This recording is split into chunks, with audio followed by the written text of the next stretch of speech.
नमस्कार। आपका अपने YouTube चैनल में हार्दिक स्वागत है। मैं अनु शर्मा आप सभी का हार्दिक स्वागत करती हूँ, अभिनंदन करती हूँ। परिंदे कहानी हम पढ़ रहे हैं। परिंदे कहानी के अंतर्गत ये भाग 2 है। भाग 1 जिन्होंने नहीं देखा है वो देख लीजिए, नहीं तो कहानी समझ में नहीं आएगी। और भाग 1 में बहुत सी महत्वपूर्ण बिंदुओं पर चर्चा की गई है। तो चलिए कंटिन्यू करते हैं क्लास को। ठीक। एक पगली सी स्मृति, एक उद्भ्रांत भावना, चौपल के शीशों के परे पहाड़ी, सूखी हवा, हवा में झुकी हुई विपिंग विलोज की कांपती हुई टहनियां, पैरों तले चीड़ के पत्ते की धीमी सी चिर परिचित खड़खड़। वह वहीं पर गिरीश हाथ में मिलिट्री की एक खाकी हैट लिए खड़ा है। गिरीश कौन? लतिका, जिससे प्रेम करती थी। ठीक। चौड़े उठे हुए सबल कंधे, अपना सिर वहां टिका दो तो जैसे सिमटकर खो जाएगा। चार्ल्स बोयर, यह नाम उसने रखा था। वह झेप कर हंसने लगा। तुम्हें आर्मी में किसने चुन लिया? मेजर बन गए हो, लेकिन लड़कियों से भी गए बीते हो। जरा जरा से बात पर चेहरा लाल हो जाता है। यह सब वह कहती नहीं, सिर्फ सोचती भर थी। सोचा था कभी कहूँगी, वह कभी कभी नहीं आया। ये कौन सोचता था कि तुम्हें आर्मी में किसने चुन लिया? मेजर बन गए हो, लेकिन लड़कियों की तरह ज़रा ज़रा सी बात पर चेहरा लाल हो जाता है। ये लतिका सोचती थी कि कभी कहेगी, लेकिन वो कभी कभी नहीं आया, अर्थात वो कभी कह ही नहीं पाई ये बातें। ठीक। बुरुश का लाल फूल लाए हो ना? झूठी खाकी कमीज के जिस जेब पर बैज चिपके हैं उसमें से मूसा हुआ बुरुश का फूल निकल आया। छे, सारा मुरझा गया, अभी खिला कहाँ है? उसके बालों में गिरीश का हाथ उलझ रहा है। फूल कहीं टिक नहीं पाता। फिर उसे क्लिप के नीचे फंसाकर उसने कहा, देखो। वह मुड़ी और उसके पहले ही वह कुछ कह पाती, गिरीश ने अपनी मिलिट्री की हैट धप से उसके सिर पर रख दिया। वह मंत्रमुग्ध सी वैसी ही खड़ी रही। उसके सिर पर गिरीश का हैट है, माथे पर छोटी सी बिंदी है। उसके कौन है यहाँ? उसके से मतलब है लतिका को संबोधित किया जा रहा है। ठीक है। माथे पर छोटी सी बिंदी है, बिंदी पर उड़ते हुए बाल हैं। गिरीश ने उस बिंदी को अपने होठों से छुआ है। उसने उसके नंगे सिर को अपने दोनों हाथों से समेट लिया है। लतिका, गिरीश ने चिढ़ाते हुए कहा, मैन ईटर ऑफ कुमाऊँ।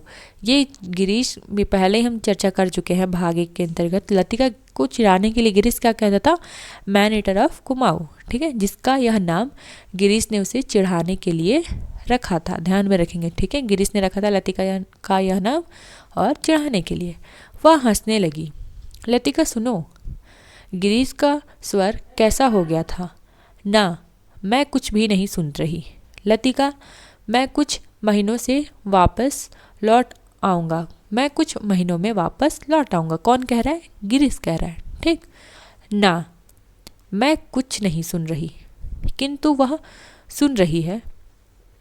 वह नहीं जो गिरीश कह रहा है, किंतु वह जो नहीं कह रहा है, जो उसके बाद कभी नहीं कहा। Lead kindly light. लड़कियों का स्वर पियानो के स्वरों में डूबा हुआ गिर रहा है, उड़ रहा है, उठ रहा है, गिर रहा है, उठ रहा है। ह्यूबर्ट ने सिर मोड़कर लतिका को निमिष भर देखा। आंखें मूंद ध्यान मग्न प्रस्तर मूर्ति सी वह स्थिर निश्चल खड़ी थी। क्या यह भाव उसके लिए है?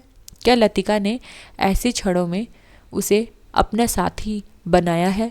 ह्यूबर्ट ने एक गहरी सांस ली और एक सांस में ढेर सी थकान उमड़ आई।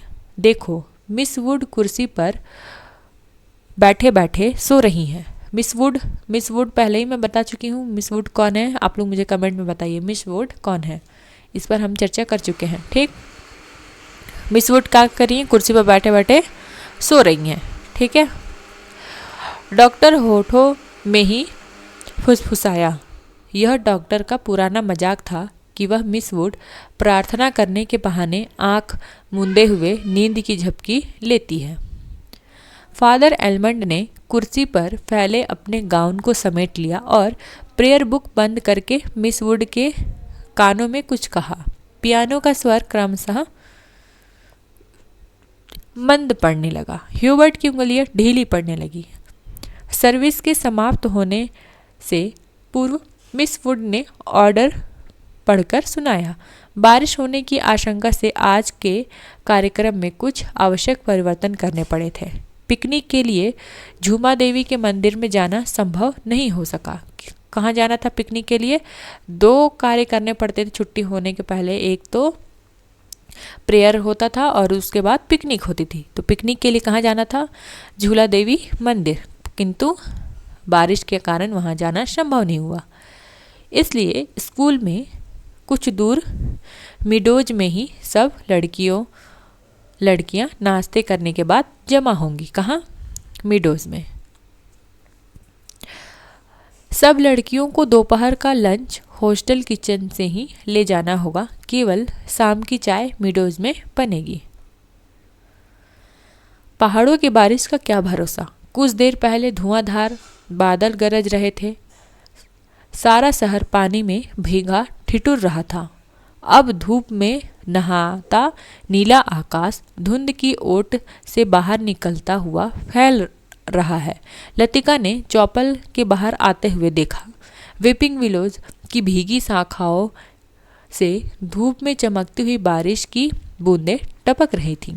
लड़कियां चौपल से बाहर निकलकर छोटे छोटे गुच्छे बनाकर कॉरिडोर में जमा हो गई थी।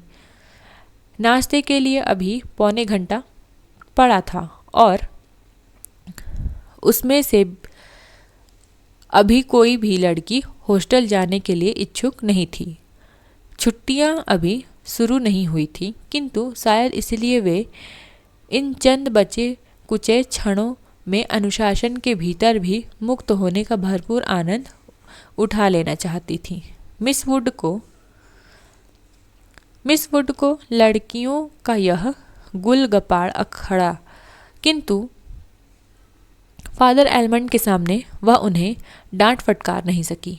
किसको अखड़ा था? मिस वुड को। अपनी झुंझलाहट दबाकर वह मुस्कुराते हुए बोली, कल सब चली जाओगी, सारा स्कूल वीरान हो जाएगा। कौन कह रहा है?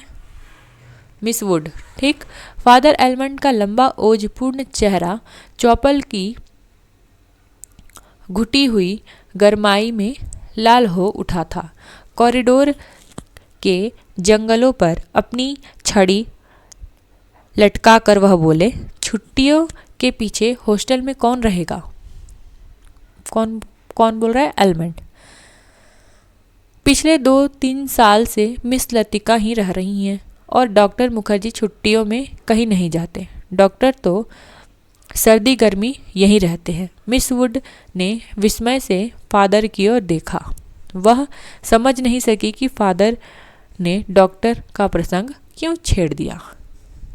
डॉक्टर मुखर्जी छुट्टियों में कहीं नहीं जाते। 2 महीने की छुट्टियों में वर्मा जाना काफ़ी कठिन है फादर। मिस वुड हंसने लगी। मिस वुड, पता नहीं आप क्या सोचती हैं। मुझे तो मिस लतिका का हॉस्टल में अकेले रहना कुछ समझ नहीं आता। लेकिन फादर, मिस वुड ने कहा, यह तो कॉन्वेंट स्कूल का नियम है कि कोई भी टीचर छुट्टी में अपने खर्चे पर हॉस्टल रह सकता है। मैं फ़िलहाल स्कूल के नियमों की बात नहीं कर रहा। मिस लतिका डॉक्टर के संग यहाँ अकेली ही रह जाएंगी और सच पूछिए तो मिस वुड, डॉक्टर के बारे में मेरी राय बहुत अच्छी नहीं है। फादर, आप कैसी बातें कर रहे हैं? मिस लतिका बच्चा थोड़े ही हैं। मिस वुड को ऐसी आशा नहीं थी कि फादर एलमंड अपने दिल में ऐसी दकियानुसी भावना को स्थान देंगे। फादर एलमंड कुछ हतप्रभ से हो गए। बात पलटते हुए बोले, मिस वुड, मेरा मतलब यह नहीं था। आप तो जानती हैं मिस लतिका और उस मिलिट्री अफसर को लेकर एक अच्छा खासा स्कैंडल बन गया था। स्कूल की बदनामी होने में क्या देर लगती है। वह बेचारा तो अब नहीं रहा। मैं उसे जानती थी फादर, ईश्वर उसकी आत्मा को शांति दे। मिस वुड ने धीरे से अपनी दोनों बाहों में क्रॉस किया। फादर एडमंड को मिस वुड की मूर्खता पर इतना अधिक क्षोभ हुआ कि उसने उनसे आगे और कुछ नहीं बोला। डॉक्टर मुखर्जी से उनकी कभी नहीं पटती थी, इसलिए मिस वुड की आंखों में वह डॉक्टर को नीचे दिखाना चाहते थे। किंतु मिस वुड लतिका का रोना ले बैठी। आगे बात बढ़ाना व्यर्थ था। उन्होंने छड़ी को जंगले से उठाया और ऊपर साफ खुले आकाश को देखते हुए बोले, प्रोग्राम आपने यूं ही बदला मिस वुड, अब क्या बारिश होगी।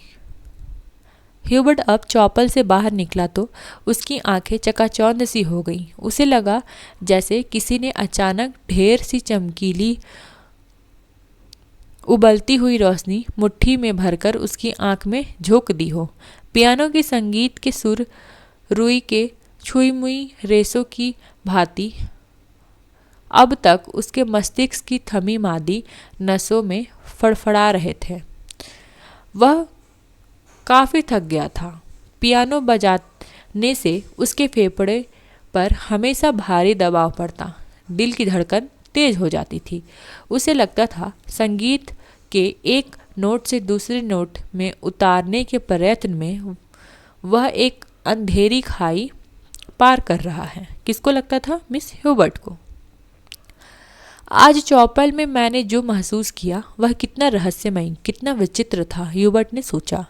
मुझे लगा पियानो का हर नोट चिरंतन खामोशी की अंधेरी खोह से निकलकर बाहर नीली धुंध को काटता तराशता हुआ एक भूला सा अर्थ खींच लाता है।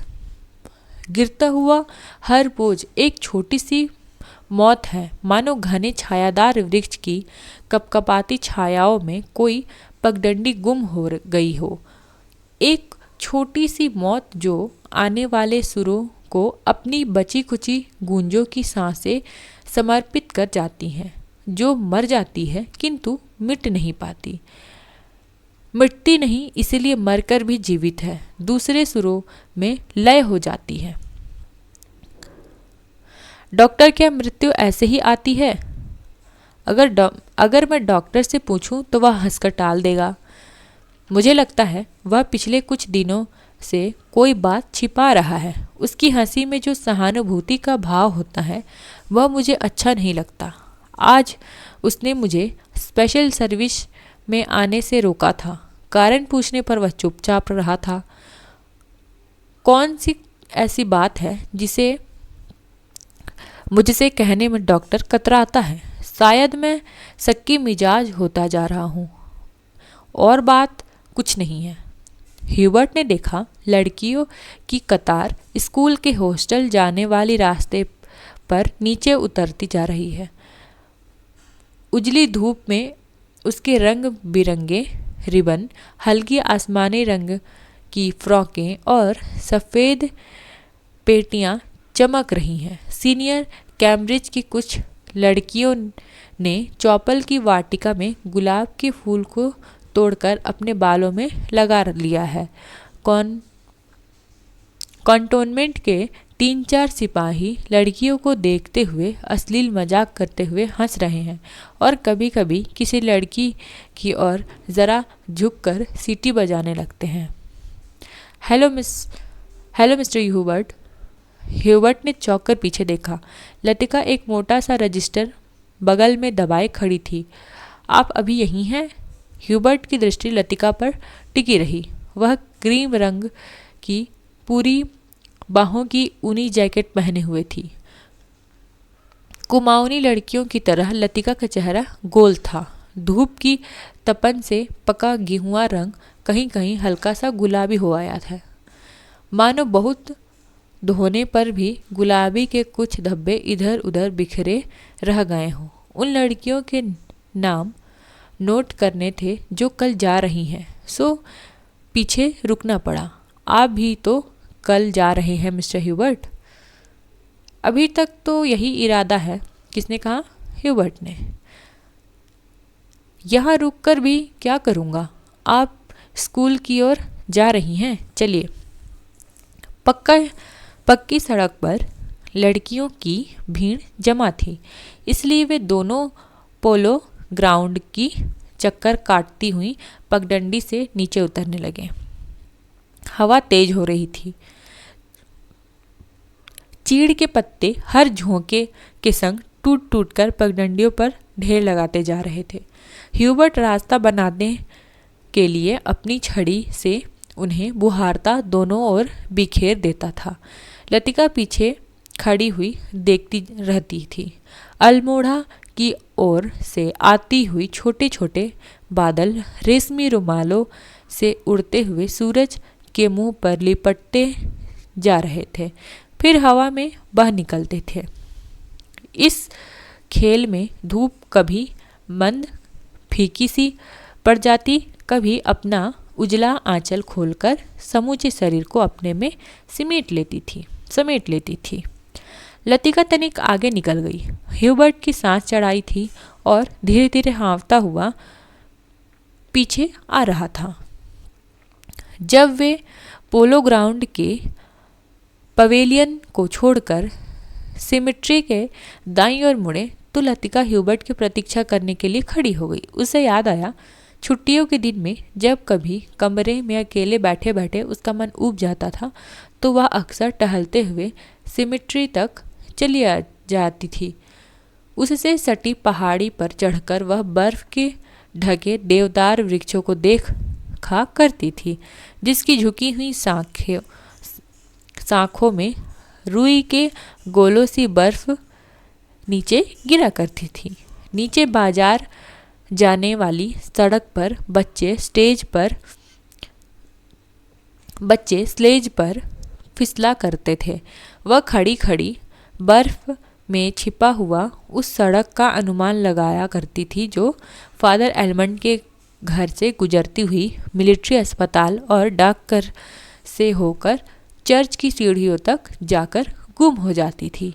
जो मनोरंजन एक दुर्गम पहेली को सुलझाने में होता था, वह लतिका को बर्फ में खोए रास्तों का खोज निकालने में होता था। आप बहुत तेज चलती हैं मिस लतिका। थकान से ह्यूबर्ट का चेहरा कुम्हला गया था। माथे पर पसीने की बूंद छलक आई थी। कल रात आपकी तबीयत क्या कुछ खराब हो गई थी? आपने कैसे जाना? किसने कहा तबीयत खराब हो गई थी? लतिका को मालूम होता है। आपने कैसे जाना? ह्यूबर्ट कह रहा है। क्या मैं अस्वस्थ दिख रहा हूँ? ह्यूबर्ट के स्वर में हल्की सी खींच का आभास था। सब लोग मेरी सेहत को लेकर क्यों बात शुरू करते हैं? उसने सोचा। नहीं, मुझे पता भी नहीं चला। वह तो सुबह करीमुद्दीन ने बातों ही बातों में जिक्र छेड़ दिया था। लतिका कुछ अप्रतिभ सी हो आई। कोई खास बात नहीं, वही पुराना दर्द शुरू हो गया था, अब बिल्कुल ठीक है। अपने कथन की पुष्टि के लिए ह्यूबर्ट छाती सीधी करके तेज कदम बढ़ाने लगा। डॉक्टर मुखर्जी को दिखलाया था, वह सुबह आए थे। उनकी बात कुछ समझ में नहीं आती। हमेशा दो बातें एक दूसरे में उल्टी कहते हैं। हमेशा दो कैसे करते हैं? फिलोसोफाइज करने की आदत है डॉक्टर को, ठीक है। तो हमेशा दो बातें एक दूसरे से उल्टी कहते हैं कि इस बार मुझे 6-7 महीने की छुट्टी लेकर आराम करना चाहिए, लेकिन अगर मैं ठीक हूँ तो भला इसकी क्या ज़रूरत है? ह्यूबर्ट के स्वर में व्यथा की छाया लतिका से छिप न रह सकी।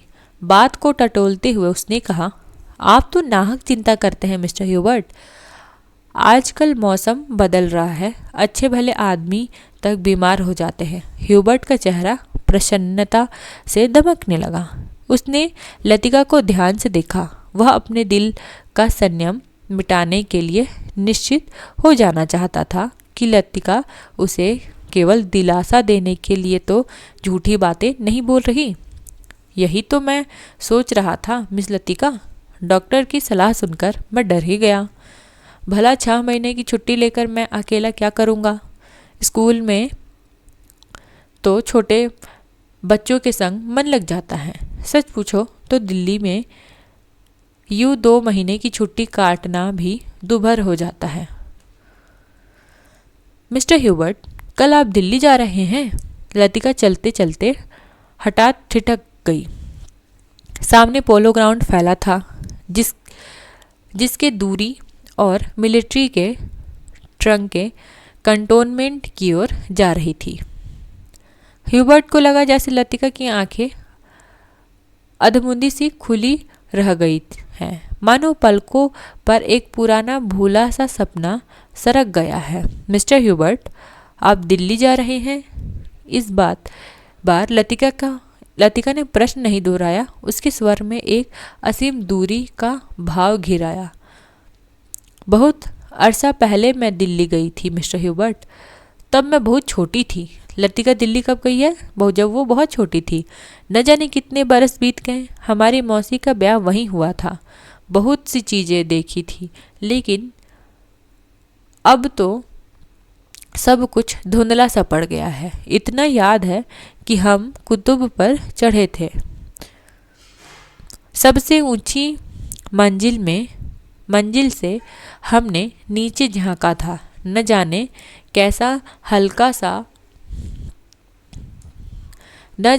कैसा लगा था। नीचे चलते हुए आदमी चाबी भरे हुए खिलौने से लगते थे। हमने ऊपर से उन पर मूंगफलियाँ फेंकी थी, लेकिन बहुत निराश हुए थे, क्योंकि उसमें से किसी ने हमारी तरफ नहीं देखा। शायद माँ ने मुझे डांटा था और मैं सिर्फ नीचे झांकते हुए डर गई थी। सुना है अब तो दिल्ली इतना बदल गया है कि पहचाना नहीं जाता। वे दोनों फिर चलने लगे। हवा का वेग ढीला पड़ने लगा। उड़ते हुए बादल अब सुस्ताने से लगे थे। उसकी छाया नंदा देवी और पंचचूली की पहाड़ियों पर गिर रही थी। ये ध्यान रख लेंगे किन किन पहाड़ियों का जिक्र है। नंदा देवी और पंचचूली। ठीक। स्कूल के पास पहुँचते पहुँचते चीड़ के पेड़ पीछे छूट गए।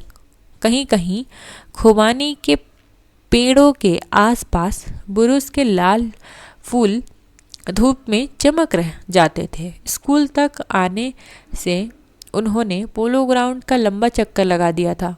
मिस लतिका, आप कहीं छुट्टी में नहीं जाती? क्यों नहीं? सर्दियों में तो यहाँ सब कुछ वीरान हो जाता होगा। अब मुझे यहाँ अच्छा लगता है, लतिका ने कहा। पहले साल अकेलापन कुछ अखरा था। अब आदी हो चुकी हूँ। क्रिसमस से एक रात पहले क्लब में डांस होता है, लॉटरी डाली जाती है और रात को देर तक नाच गाना होता रहता है। नए साल के दिन कुमाऊं रेजिमेंट की ओर से परेड ग्राउंड में कार्निवाल किया जाता है। बर्फ में स्केटिंग होती है। रंग बिरंगे गुब्बारों के नीचे फौजी बैंड बजाता है। फौजी अफसर फैंसी ड्रेस में भाग लेते हैं। हर साल ऐसा ही होता है मिस्टर ह्यूबर्ट। फिर कुछ दिनों बाद विंटर स्पोर्ट्स के लिए अंग्रेज टूरिस्ट आते हैं। हर साल मैं उनसे परिचित होती हूँ।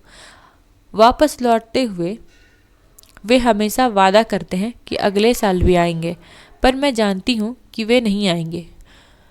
वे भी जानते हैं कि नहीं आएंगे, फिर भी हमारे दोस्ती में कोई अंतर नहीं पड़ता। फिर कुछ दिनों बाद पहाड़ों का बर्फ पिघलने लगता है। छुट्टियां खत्म होने लगती हैं। अब सब लोग अपने अपने घरों से वापस लौट आते हैं और मिस्टर ह्यूबर्ट पता भी नहीं चलता कि छुट्टियां कब शुरू हुई और कब खत्म हो गईं। लतिका ने देखा कि ह्यूबर्ट उसकी ओर आतंकित भयाकुल दृष्टि से देख रहा है। वह सिटपिटाकर चुप हो गई। उसे लगा मानो वह इतनी देर से पागलों सी अनर्गल प्रलाप कर रही हो। मुझे माफ़ करना ह्यूबर्ट, कभी कभी मैं बच्चों की तरह बातों में बहक जाती हूँ। मिस लतिका, ह्यूबर्ट ने धीरे से कहा। वह चलते चलते रुक गया था। लतिका ह्यूबर्ट के भारी स्वर से चौंक सी उठी। क्या बात है मिस्टर ह्यूबर्ट? वह पत्र, उसके लिए मैं लज्जित हूँ। उसे आप वापस लौटा दें। समझ लें कि मैंने उसे कभी लिखा ही नहीं था। किस पत्र के संबंध में बात हो रही है? ह्यूबर्ट ने लतिका को प्रेम पत्र भेजा था। ठीक, उसी पत्र के संबंध में बात हो रही है। अगर आपने भाग 1 नहीं देखा है तो वो देख लीजिए, कोरिलेट नहीं हो पाएगा नहीं तो। लतिका कुछ समझ ना सकी, दिग्भ्रांत सी खड़ी हुई ह्यूबर्ट के पीले उद्विग्न चेहरे को देखती रही। ह्यूबर्ट ने धीरे से लतिका के कंधे पर हाथ रख दिया। कल डॉक्टर ने मुझे सब कुछ बता दिया। अगर मुझे पहले से मालूम होता तो। ह्यूबर्ट हकलाने लगा। मिस्टर ह्यूबर्ट, किंतु लतिका से आगे कुछ नहीं कहा गया। उसका चेहरा सफ़ेद हो गया था। दोनों चुपचाप कुछ देर तक स्कूल के गेट के बाहर खड़े रहे। मिडोज पगडंडियों, पत्तों, छायाओं से घिरा छोटा सा द्वीप, मानो कोई घोंसला 2 हरी घाटियों के बीच आ दबा है।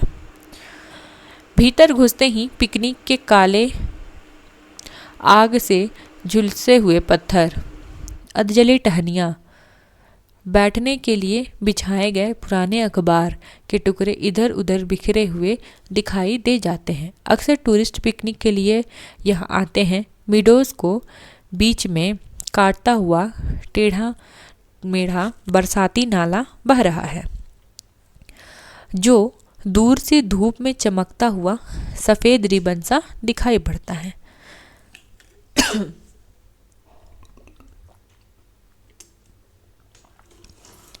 यहीं पर काठ के तख्तों का बना हुआ टूटा पुल है, जिस पर लड़कियां हिचकोले खाते हुए चल रही हैं।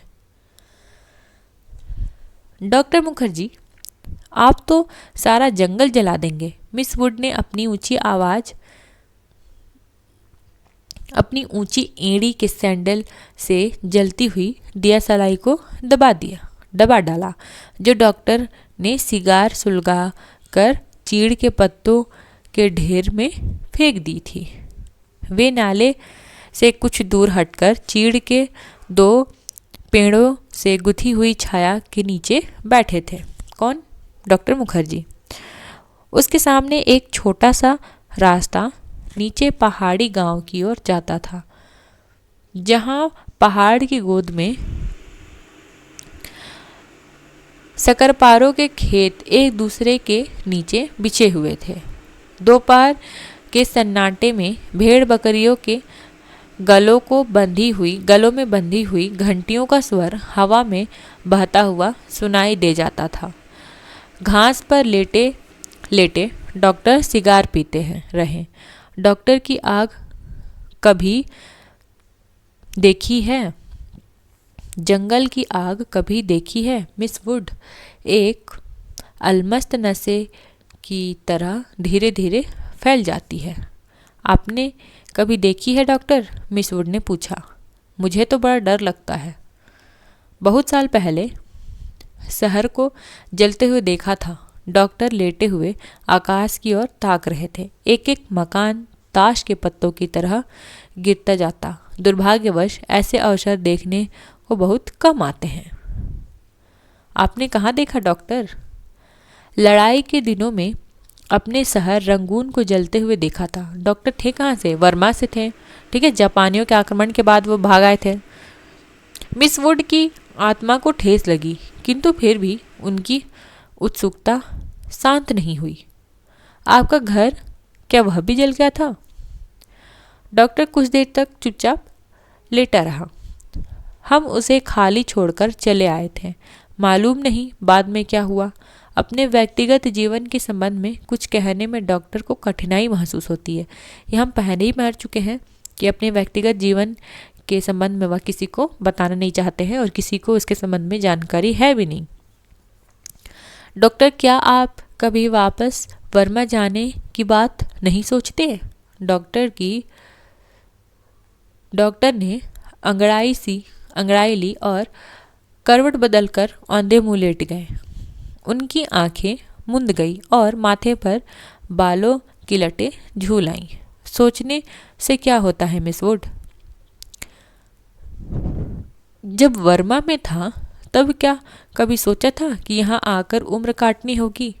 लेकिन डॉक्टर, कुछ भी कह लो, अपने देश का सुख कहीं और नहीं मिलता। ध्यान में रखेंगे ये पंक्ति को, ठीक है? किससे है?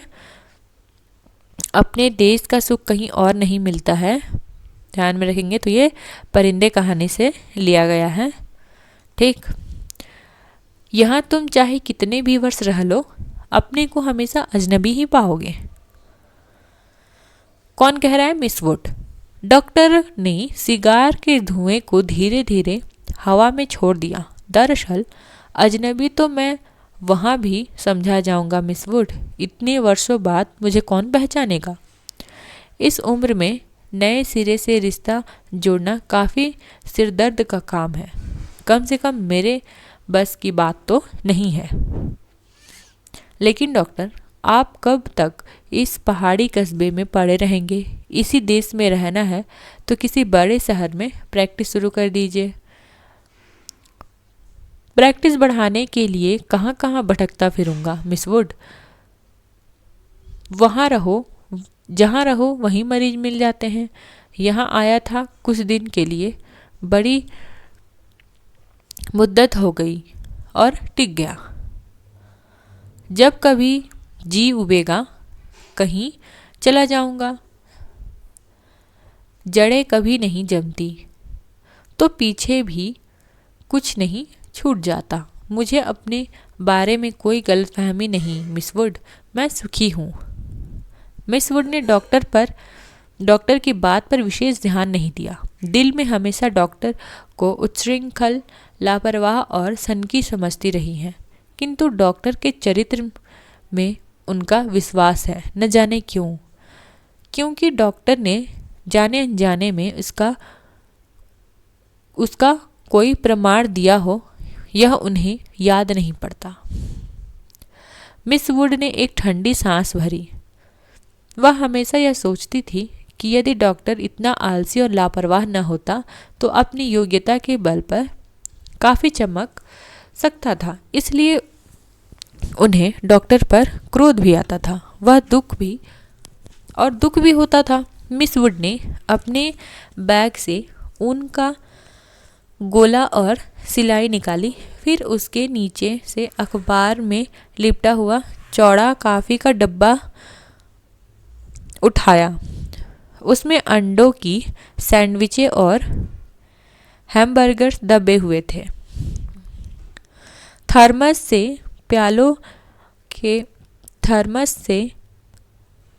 प्यालों में कुछ कॉफ़ी उड़ेलते हुए मिस वुड ने कहा, डॉक्टर, कॉफ़ी ठंडी हो रही है। डॉक्टर लेटे लेटे बुड़बुड़ाया। मिस वुड ने नीचे झुककर देखा। वह कोहनी पर सिर टिकाए सो रहा है। ऊपर के होठ जरा सा फैलकर मुड़ गया था, मानो किसी ने मजाक करने से पहले मुस्कुरा रहा हो। उनकी उंगली में दबा हुआ सिगार नीचे झुका हुआ लटक रहा था। मेरी व्हाट डू यू वांट?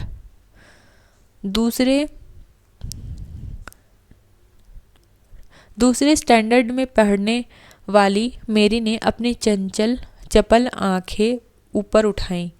लड़की का दायरा उसे घेरे हुए कभी पास आता था, कभी दूर खींचता चला जाता था। I want blue. दोनों हाथों को हवा में घुमाते हुए मेरी चिल्लाई। दायरा पानी की तरह टूट गया। सब लड़कियां एक दूसरे पर गिरती पड़ती किसी नीली वस्तु को छूने के लिए भाग दौड़ करने लगी। लंच समाप्त हो चुका था। लड़कियों के छोटे छोटे दल मिडोज में बिखर गए थे। ऊंची क्लास की कुछ लड़कियां चाय का पानी गर्म करने के लिए पेड़ों पर चढ़कर सूखी टहनियाँ तोड़ रही थीं। दोपहर की उस घड़ी में मीडोज अलसाया ऊँगता हुआ सा जान पड़ता था। हवा का कोई भूला भटका झोंका चीड़ के पत्ते खड़खड़ा उठे थे। कभी कोई पक्षी अपनी सुस्ती मिटाने झाड़ियों से उठकर नाले की किनारे बैठ जाता था। पानी में सिर डुबोता था, फिर उबकर हवा के 2-4 निरुद्देश्य चक्कर काटकर दोबारा झाड़ियों में दुबक जाता था। किंतु जंगल की खामोशी शायद कभी चुप नहीं रहती। गहरी नींद में डूबी सपनों सी कुछ आवाज़ें नीरवता में हल्के झीने पर्दे पर सलवटें बिछा जाती हैं। मूक लहरों सी हवा तिरती है, मानो कोई दबे पांव झांक कर अदृश्य संकेत देता है, देखो मैं यहाँ हूँ। लतिका ने जूली के बॉब हेयर को सहलाते हुए कहा, तुम्हें कल रात बुलाया था। मैडम, मैं गई थी, पर आप अपने कमरे में नहीं थी। लतिका को याद आया कि रात वह डॉक्टर के कमरे के टेरेस पर देर तक बैठी रह गई थी और भीतर ह्यूबर्ट पियानो का शोपा का नॉर्कटन बजा रहा था। जूली, तुमसे कुछ पूछना था। कौन कह रहा है? जूली से कुछ पूछना है, लतिका कह रही है। उसे लगा वह जूली की आंखों में अपने को वह जूली की आंखों से अपने को बचा रही है। जूली ने अपना चेहरा ऊपर उठाया। उसकी भूरी आंखों में कौतूहल झांक रहा था। तुम ऑफिसर्स मेस में किसी को जानती हो? जूली ने अनिश्चित भाव से सिर हिलाया। लतिका कुछ देर तक जूली को अपलक घूरती रही। जूली, मुझे विश्वास है तुम झूठ नहीं बोलोगी। कुछ क्षण पहले जूली की आंखों में जो कौतूहल था वह भय में परिणत होने लगा। लतिका ने अपने जैकेट के जेब में से नीला लिफाफा निकालकर जूली के गोद में फेंक दिया। यह किसकी चिट्ठी है? जूली ने लिफाफा उठाने के लिए हाथ बढ़ाया, किंतु फिर एक क्षण के लिए उसका हाथ कांपकर ठिठक गया। लिफाफे पर उसका नाम और हॉस्टल का पता लिखा हुआ था। थैंक यू मैडम, मेरे भाई का पत्र है, वह झांसी में रहता है। जूली ने घबराहट में लिफाफे को अपनी स्कर्ट की तहों में छिपा लिया। जूली, जरा मुझे लिफाफा दिखाओ। लतिका का स्वर तीखा कर्कश सा हो आया। जूली ने अनमने भाव से लतिका को पत्र दे दिया। तुम्हारे भाई झांसी में रहते हैं? जूली इस बार कुछ नहीं बोली। उसकी उद्भ्रांत उखड़ी सी आंखें लतिका को देखते रहीं। वह क्या कर रही थी? उसकी उद्भ्रांत उखड़ी सी आंखें लतिका को देखती रहीं। यह क्या है?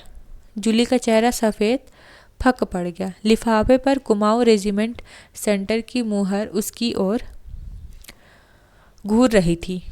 कौन यह? लतिका ने पूछा। कौन है यह? कौन पूछ रहा? लतिका ने पूछा। उसने पहले भी हॉस्टल में उड़ती हुई अफवाह सुनी थी कि जूली को क्लब में किसी मिलिट्री अफसर के संग देखा गया था, किंतु ऐसी अफवाहें अक्सर उड़ती रहती थी और उन पर विश्वास नहीं किया जा सकता था। जूली, तुम अभी बहुत छोटी हो। जूली के होठ कांपे। उसकी आंखों में निरीह याचना का भाव घिराया। अच्छा, अभी जाओ, तुमसे छुट्टियों के बाद बातें करूंगी। जूली ने ललचाई दृष्टि से लिफाफे को देखा। कुछ बोलने को उद्यत हुई, फिर बिना कुछ कहे चुपचाप वापस लौट गई। लतिका देर तक जूली को देखती रही, जब तक वह आंखों से ओझल नहीं हो गई।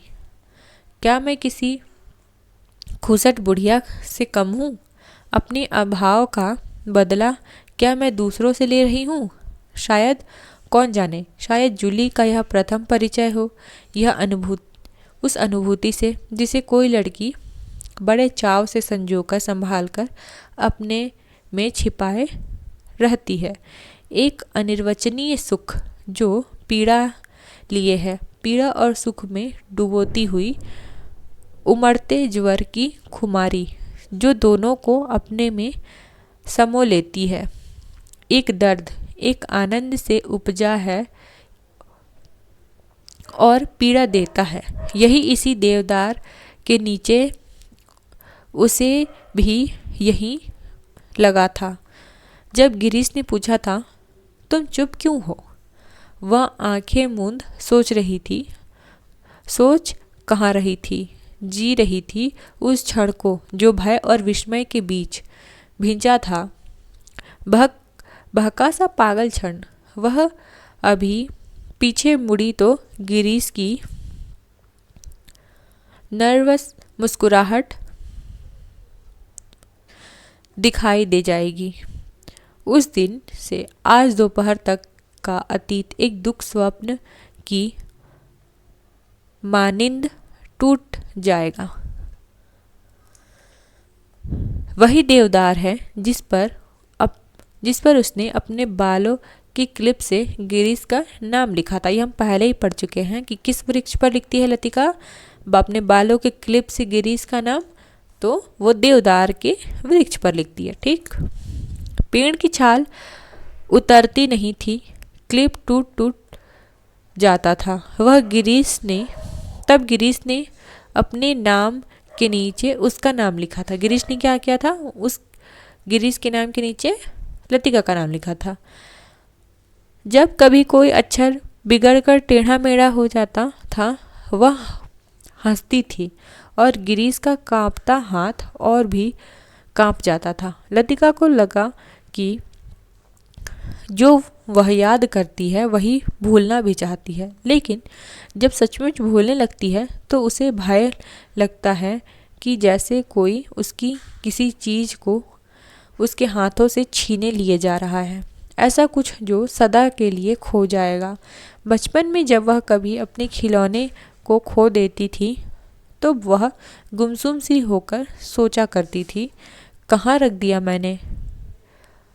अब बहुत दौड़ धूप करने पर खिलौना मिल जाता तो वह बहाना करती कि अभी उसे खोज ही रही थी, कि वह अभी मिला नहीं है।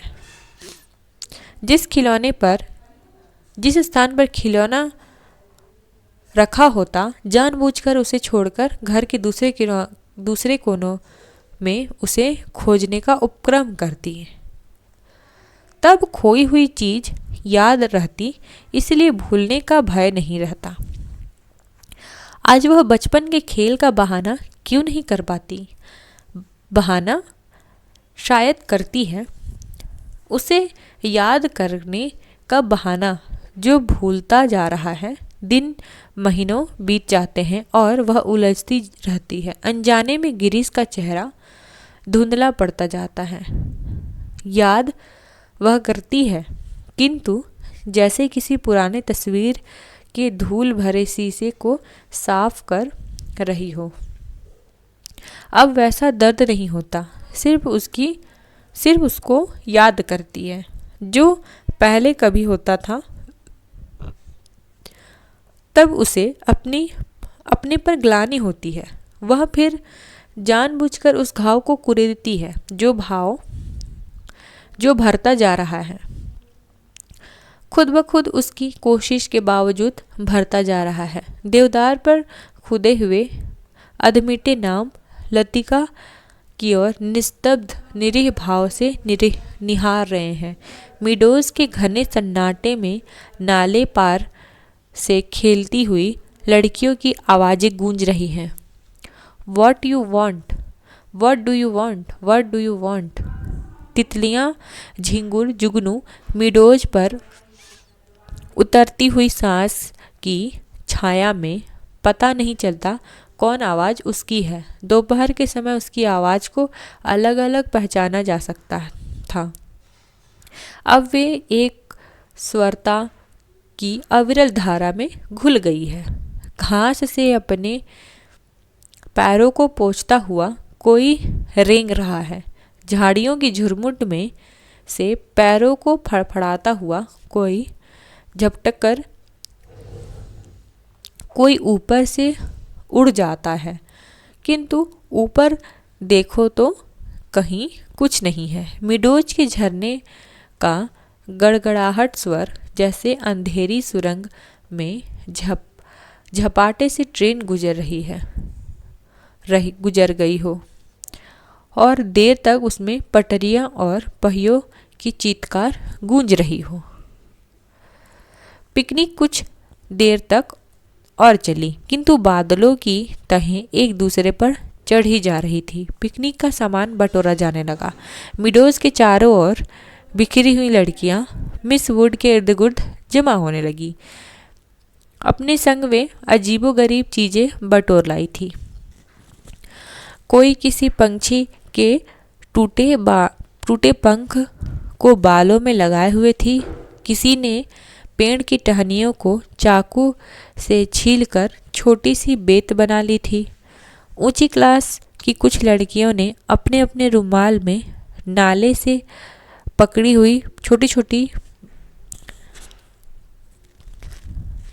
छोटी बालिस्त भर की मछलियों को दबाकर रखा था। उन्हें मिस वुड ने छिपकर एक दूसरे को दिखा रही थी। मिस वुड लड़कियों की टोली के संग आगे निकल गई। मिडोज में पक्की सड़क के 3-4 फरलांग की चढ़ाई थी। लतिका हांफने लगी। डॉक्टर मुखर्जी सबसे पीछे आ रहे थे। लतिका के पास पहुंचकर वह ठिठक गए। डॉक्टर ने दोनों घुटनों को जमीन पर टिकाते हुए सिर झुकाकर एलिजाबेथ यूगिन अंग्रेजी में कहा, मैडम, आप इतनी परेशान क्यों नजर आ रही हैं? और डॉक्टर की नाटकीय मुद्रा को देखकर लतिका के होठों पर एक थकी सी ढीली ढाली मुस्कान बिखर गई। प्यास के मारे गला सूख रहा है और यह चढ़ाई है कि खत्म होने का नाम नहीं लेती। डॉक्टर ने अपने कंधे पर लटकते हुए थर्मस को उतारकर लतिका के हाथों में दे दिया। थोड़ी सी कॉफ़ी बची है, शायद कुछ मदद कर सके। पिकनिक में तुम कहाँ रह गए डॉक्टर? कहीं दिखाई नहीं दिए। दोपहर भर सोता रहा मिस वुड के संग। मेरा मतलब है मिस वुड के पास बैठी थी। मेरा मतलब है कि मिस वुड पास बैठी थी। हम देख रहे थे कि मिस वुड और डॉक्टर बातचीत कर रहे थे।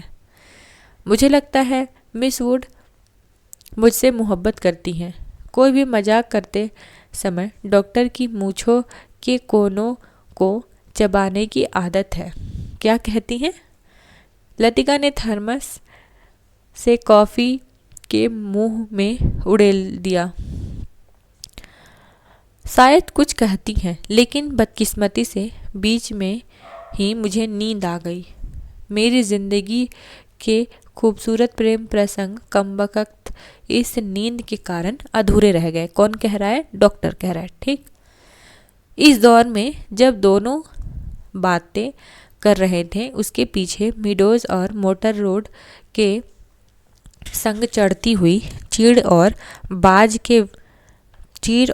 बांज के वृक्षों की कतारें सांझ के घिरते अंधेरे में डूबने लगी। मानो प्रार्थना करते हुए उन्होंने चुपचाप अपने सिर नीचे झुका लिए हों। इन्हीं पेड़ों के ऊपर बादलों में गिरजे का क्रॉस कहीं उलझा पड़ा था। उसके नीचे पहाड़ों की ढलान पर बिखरे हुए खेत भागती हुई गिलहरियों से लग रहे थे, जो मानो किसी की टोह से स्तब्ध ठिठक गई हों। डॉक्टर मिस वुड पिकनिक पर नहीं आएंगे? डॉक्टर क्या कह रहे हैं ह्यूबर्ट से कि डॉक्टर मिस्टर ह्यूबर्ट पिकनिक पर नहीं आए। डॉक्टर मुखर्जी टॉर्च जलाकर लतिका के आगे पीछे चल रहे थे। मैंने उन्हें मना कर दिया था। किस लिए? अंधेरे में पैरों के नीचे दबे हुए पत्तों की चरमराहट के अतिरिक्त कुछ सुनाई नहीं देता था। डॉक्टर मुखर्जी ने धीरे से खांसा।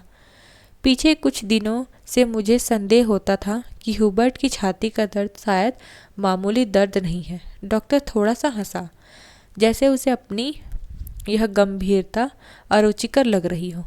डॉक्टर ने प्रतीक्षा की, शायद लतिका कुछ कहेगी, किंतु लतिका चुपचाप उसके पीछे चल रही थी। यह मेरा महज शक है, शायद मैं बिल्कुल गलत हूँ, किंतु यह बेहतर होगा कि वह अपने फेफड़े का एक्सरे करा ले। इससे कम से कम कोई भ्रम तो नहीं रह जाएगा। आपने मिस्टर ह्यूबर्ट से इसके बारे में कुछ कहा? कौन कह रहा है? लतिका। अभी तक कुछ नहीं कहा। ह्यूबर्ट जरा सी बात पर चिंतित होते हैं, इसलिए कभी साहस नहीं हो पाता। डॉक्टर को लगा उसके पीछे आते हुए लतिका के पैर का स्वर सहता बंद हो गया। उन्होंने पीछे मुड़कर देखा तो लतिका बीच सड़क पर अंधेरे में छाया से चुपचाप निश्चल खड़ी है। डॉक्टर, लतिका का स्वर भर्राया हुआ था। क्या बात है मिस लतिका, आप रुक क्यों गई? डॉक्टर, क्या मिस्टर ह्यूबर्ट? डॉक्टर अपनी टॉर्च की मध्यम रोशनी लतिका पर उठा दी। उसने देखा लतिका का चेहरा एकदम पीला पड़ गया है और वह रह रह कर पत्तों से कांप उठती है। मिस लतिका, क्या बात है? आप तो बहुत डरी सी जान पड़ती हैं। कुछ नहीं डॉक्टर, मुझे कुछ याद आ गया था। वे दोनों फिर चलने लगे। कुछ दूर जाने पर उनकी आंखें ऊपर उठ गई। पक्षियों का एक बेड़ा धूमिल आकाश में त्रिकोण बनाता हुआ पहाड़ के पीछे से उनकी ओर आ रहा था। लतिका और डॉक्टर सिर उठाकर इन पंछियों को देखते रहे। लतिका को याद आया कि हर साल सर्दियों की छुट्टी से पहले ये परिंदे मैदान की ओर उड़ते हैं और कुछ दिन के लिए बीच के इसी पहाड़ी स्टेशन पर बसेरा करते हैं, प्रतीक्षा करते हैं बर्फ के दिनों की। अब वे नीचे अजनबी अनजाने देश में उड़ जाएंगे। क्या वे सब भी प्रतीक्षा कर रहे हैं? क्या डॉक्टर मुखर्जी, ह्यूबर्ट? लेकिन कहाँ के लिए? हम कहाँ जाएंगे? किंतु उसका कोई उत्तर नहीं मिला। उस अंधेरे में मीडोज के झरने के भूतल स्वर और चीड़ के पत्तों की सरसराहट के अतिरिक्त कुछ सुनाई नहीं देता था। लतिका गड़बड़ाहट चौंक गई। लतिका हड़बड़ा कर चौंक गई। अपनी छड़ी पर झुका हुआ डॉक्टर धीरे धीरे सीटी बजा रहा था। मिस लतिका, जल्दी कीजिए, बारिश शुरू होने वाली है। हॉस्टल पहुंचते पहुंचते बिजली चमकने लगी थी, किंतु उस रात बारिश देर तक नहीं हुई। बादल बरसने भी नहीं पाते थे कि हवा के थपेड़ों से धकेल दिए जाते थे। एक दूसरे दिन तड़के ही बस पकड़नी थी, इसलिए डिनर के बाद लड़कियां सोने के लिए अपने अपने कमरों में चली गई थी। जब लतिका अपने कमरे में गई तो उस समय कुमाऊं रेजिमेंट सेंटर का बिगुल बज रहा था। उसके कमरे में करीमुद्दीन कोई पहाड़ी धुन गुनगुनाता हुआ लैंप से गैस पंप कर रहा था। लतिका उन्हीं कपड़ों में तकिए को दोहरा करके लेट गई। करीमुद्दीन ने उठती हुई निगाह से लतिका को देखा। करीमुद्दीन क्या करता है? उड़ती हुई निगाहों से लतिका को देखता है। और थोड़ी सी मेरी आज आवाज़ थोड़ी डिफरेंट लगेगी आप लोग को, थोड़े से मेरे को ज़ुकाम है। आई होप कि आप लोग मैनेज करेंगे, ठीक है। फिर अपने काम में जुट गया। पिकनिक कैसी रही मेम साहब? तुम क्यों नहीं आए? सब लड़कियां तुम्हारे बारे में पूछ रही थी, लतिका ने कहा। लतिका को लगा दिन भर की थकान धीरे धीरे उसके शरीर की पसलियों पर चिपटती जा रही है। अनायास उसकी आंखें नींद के बोझ से झपकने लगी। मैं चला आया तो ह्यूबर्ट साहब की तीमारदारी कौन करता? दिन भर उनके बिस्तर से सटा हुआ बैठा रहा और अब वह गायब हो गए हैं। करीमुद्दीन के कंधे पर लटकते हुए मैले कुचले तौलियों को उतार कर वह लैंप के शीशे की गर्द पोंछने लगा। लतिका की अधमुनी आंखें खुल गई। क्या ह्यूबर्ट साहब अपने कमरे में नहीं हैं? खुदा जाने इस हालत में कहाँ भटक रहे हैं। पानी गर्म करने कुछ देर के लिए बाहर आया था। वापस आने पर देख रहा हूँ कमरा खाली पड़ा है। करीमुद्दीन बड़बड़ाता हुआ बाहर चला गया। लतिका ने लेटे लेटे पलंग के नीचे चप्पलों को उतार दिया। ह्यूबर्ट इतनी रात को कहाँ गए? किंतु लतिका की आंखें फिर झपक गई। दिन भर की थकान ने सब प्रश्नों की कुंजी लगा दी। मानो दिन भर आंख मिचौली करते हुए उसने अपने कमरे में दया को छू लिया। अब वह सुरक्षित थी। कमरे के चार दीवारी के भीतर उसे कोई नहीं पकड़ सकता। दिन के उजाले में वह गवाह थी, मुजरिम थी। हर चीज का उससे तकाजा था। अब वह अकेलेपन में कोई गिला नहीं, उलाहना नहीं। सब खींचातानी खत्म हो गई है। जो अपना है वह बिल्कुल अपना सा हो गया है। जो अपना नहीं उसका दुख नहीं, अपनाने की फुर्सत नहीं। लतिका ने दीवार की ओर मुंह घुमाया। लैंप के फीके आलोक में हवा के कांपते पर्दे की छायाएं हिल रही थी। बिजली कड़कने से खिड़कियों के शीशे चमक जाते थे। दरवाजे चटकने लगते थे और जैसे कोई बाहर से धीमे धीमे खड़खड़ाता रहा हो। खटखटा रहा हो। कॉरिडोर में अपने अपने कमरों में जाते हुए लड़कियों की हंसी, बातों के कुछ शब्द, फिर सब कुछ शांत हो गया। किंतु कुछ देर तक कच्ची नींद में वह लैंप का सा धीमा सा सी स्वर सुनती रही। कब वह स्वर भी मौन हो भागकर बनकर मुख हो गया, उसे पता न चल पाया। कुछ देर बाद उसको लगा सीढ़ियों में कुछ दबी आवाज़ें ऊपर आ रही हैं। बीच बीच में कोई चिल्ला उठता है और फिर सहसा आवाज़ें धीमी पड़ जाती हैं। मिस लतिका ज़रा अपना लैंप ले आइए। कॉरिडोर के जीने से डॉक्टर मुखर्जी की आवाज़ आई थी। कॉरिडोर में अंधेरा था। वह 3-4 सीढ़ियाँ नीचे उतरी, लैंप नीचे किया। सीढ़ियों से सटे जंगले पर ह्यूबर्ट अपना सिर रख दिया था। अब उसकी एक बाह जंगले के नीचे लटक रही थी और दूसरी डॉक्टर के कंधे पर झूल रही थी, जिसे डॉक्टर ने अपने हाथ से जरा जकड़ रखा था। मिस लतिका, लैंप जरा और नीचे झुका दीजिए। ह्यूबर्ट। डॉक्टर ने ह्यूबर्ट को सहारा देकर ऊपर खींचा। ह्यूबर्ट ने अपना चेहरा ऊपर किया। विस्की की तेज बू का झोंका लतिका के सारे शरीर को झिझोर गया। ह्यूबर्ट की आंखों में सुर्ख डोरे खींच आए थे। कमीज का कॉलर उल्टा हो गया था और टाई की गांठ ढीली होकर नीचे खिसक आई थी। लतिका ने कांपते हाथों से लैंप सीढ़ियों के पास रख दिया और आप दीवार के सहारे खड़ी हो गई। उसका सिर चकराने लगा था।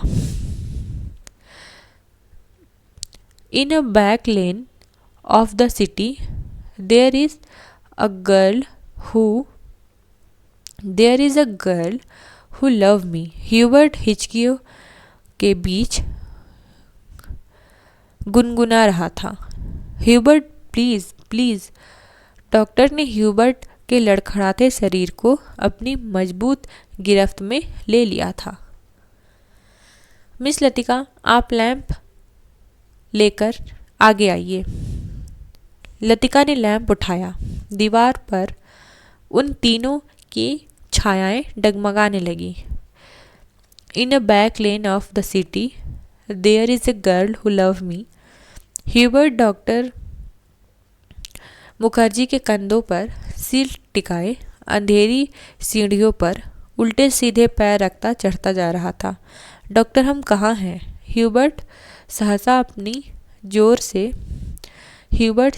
इतनी जोर से चिल्लाया कि उसकी लड़खड़ाती आवाज़ सुनकर अंधेरे के कॉरिडोर की छत से टकराकर देर तक हवा में गूंजती रही। ह्यूबर्ट! डॉक्टर को एकदम ह्यूबर्ट पर गुस्सा आ गया। फिर उसने गुस्से पर ही उसे खींच सी हो गई और वह ह्यूबर्ट का पीठ थपथपाने लगा। कुछ बात नहीं है ह्यूबर्ट डियर, तुम सिर्फ थक गए हो। ह्यूबर्ट ने अपनी आंखें डॉक्टर पर गड़ा दी। उसमें एक भयभीत बच्चे की सी कातरता झलक रही थी, मानो डॉक्टर के चेहरे पर से वह किसी प्रश्न चिन्ह का उत्तर पा लेना चाहता हो। ह्यूबर्ट ने कमरे में पहुंचकर डॉक्टर से उसे बिस्तर पर लेटा दिया। डॉक्टर ने क्या किया? उसे बिस्तर पर लौटा दिया। लिटा दिया।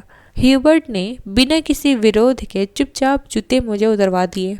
जब डॉक्टर ह्यूबर्ट की टाई उतारने लगा तो ह्यूबर्ट अपनी केहूनी के सहारे उठा। कुछ देर तक डॉक्टर को आंखें फाड़कर वह घूरता रहा, फिर धीरे से उसका हाथ पकड़ लिया। डॉक्टर, क्या मैं मर जाऊंगा? कैसी बात करते हो ह्यूबर्ट? डॉक्टर ने हाथ छुड़ाकर धीरे से ह्यूबर्ट का सिर तकिए से टिका दिया। Good night Hubert. Good night doctor. Hubert ने करवट बदल ली। Good night mister Hubert. Latika का स्वर सिहर गया, किंतु ह्यूबर्ट ने कोई उत्तर न दिया। करवट बदलते ही उसे नींद आ गई थी। कॉरिडोर से वापस आकर डॉक्टर मुखर्जी रेलिंग के सामने खड़े हो गए थे। हवा के तेज झोंकों से आकाश में फैले बादलों की परतें अब कभी इकहरी हो जाती, तब उनके पीछे से चांदनी बूझती हुई आग के धुएं सी आसपास की पहाड़ियों पर फैल जाती थी। आपको मिस्टर ह्यूबर्ट कहाँ मिले? लतिका कॉरिडोर के एक दूसरे कोने के रेलिंग पर झुकी हुई थी। क्लब के बार में उन्हें देखा था। मैं न पहुंचता तो न जाने कब तक बैठे रहते। डॉक्टर मुखर्जी ने सिगरेट जलाई। उन्हें अभी एक दो मरीज के घर जाना था। कुछ देर तक उन्हें टाल देने के इरादे से वह कॉरिडोर में खड़े रहे। नीचे अपने क्वार्टर में बैठा हुआ करीमुद्दीन माउथ ऑर्गन पर कुछ पुरानी फिल्मी धुन बजा रहा था। आज दिन भर बादल छाए थे, लेकिन खुलकर बारिश नहीं हुई।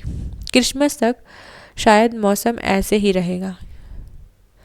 कुछ देर तक दोनों चुपचाप खड़े रहे। कॉन्वेंट स्कूल के बाहर फैले लॉन के सिंगूरों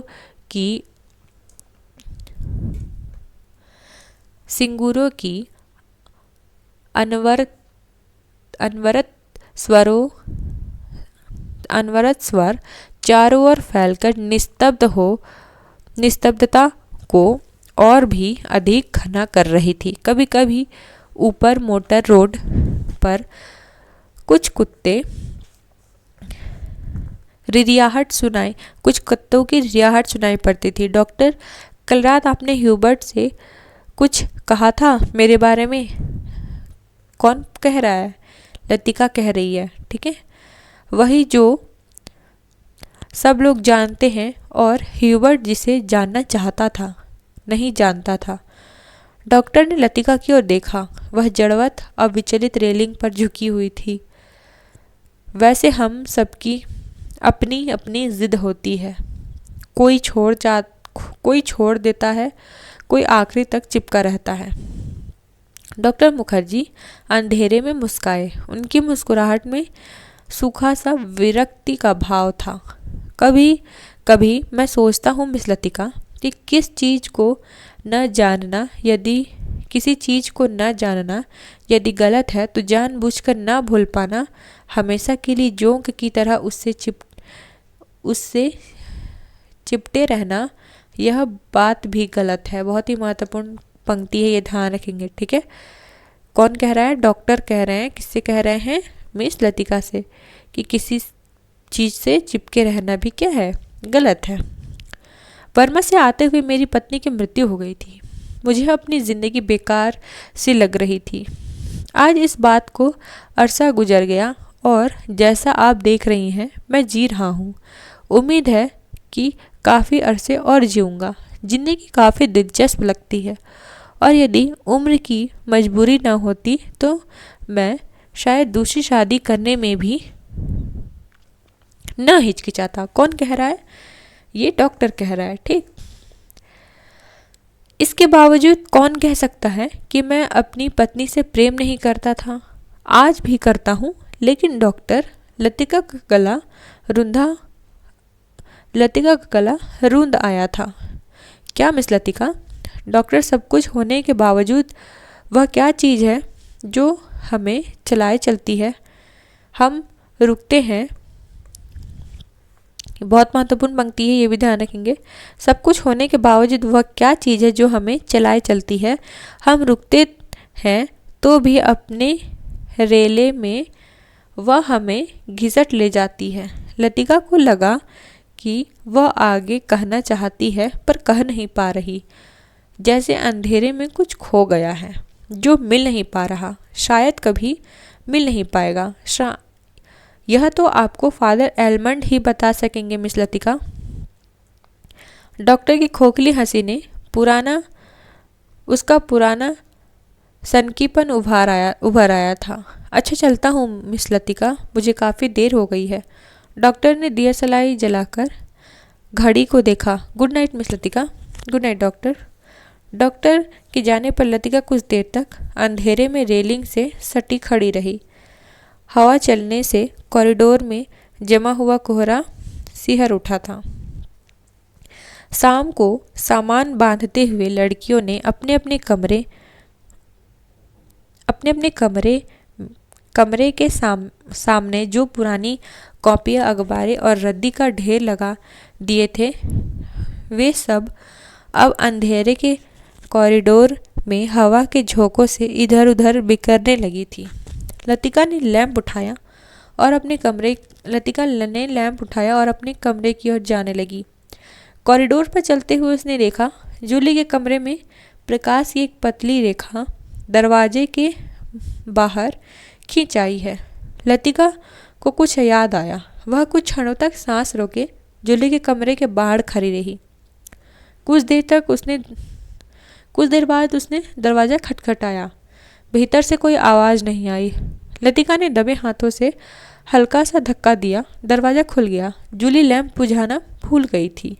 लतिका धीरे से दबे पांव जूली की पलंग के पास चली आई। जूली का सोता हुआ चेहरा लैंप के फीके आलोक में पीला सा दिख रहा था। लतिका ने अपनी जेब से अपनी वही नीली लिफाफा निकालकर और उसे धीरे से जूली के तकिए के नीचे दबाकर रख दिया। यहीं पर आके परिंदे कहानी समाप्त हो जाती है। ठीक, आप लोगों को कैसी लगी कहानी आप लोग बिल्कुल कमेंट में बताइए। ठीक है, चैनल को लाइक कीजिए, अपने फ्रेंड्स के साथ शेयर कीजिए। मिलते हैं नेक्स्ट वीडियो में। देखने के लिए धन्यवाद।